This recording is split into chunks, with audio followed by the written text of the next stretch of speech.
can't always just track the mean and feel good about it because that's where the crowd's going. Sometimes it's the anomalies and the outliers that they take you to where you really want to go.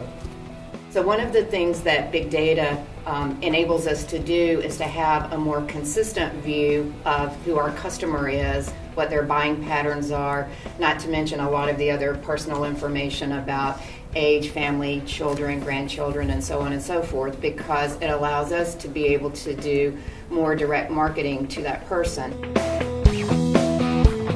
It's understanding the different applications of what your degree is. And I think the question for you today is not whether or not you're going to be doing some sort of analytics or interacting with analytics, is to what degree. Big data to us is having those various sources of data to actually solve a need for an institution and work with them to see what their needs are. When you get out, don't worry about the big picture yet.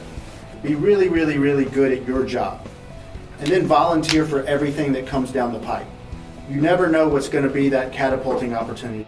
Data is always dirty. There's no such thing as clean data. So you have to have a lot of different validation processes to understand, okay, what things, if things go wrong at any point in time and the system stops collecting the right data or there are gaps in data, what do we do with that? Can we fill in those gaps by extrapolating or doing certain transformations mathematically, or do we just let it go? Can we use it? Can we use it with confidence? When you get out into the real world, one of the things that I learned very quickly is that, there's a whole lot of folks that know a lot more than I do, but they know a lot of different things. And just look for that kind of holistic, if you come out and go strictly into an IT, or if you go into analytics, or if you go into finance and accounting, just try to understand where your piece of the puzzle that you're doing fits into the big picture of what that company does. At the end of the day, it's servicing customers, it's generally a for-profit business, but understand how your role contributes to that bigger picture. And I think that will help you keep your priorities and your perspective for how you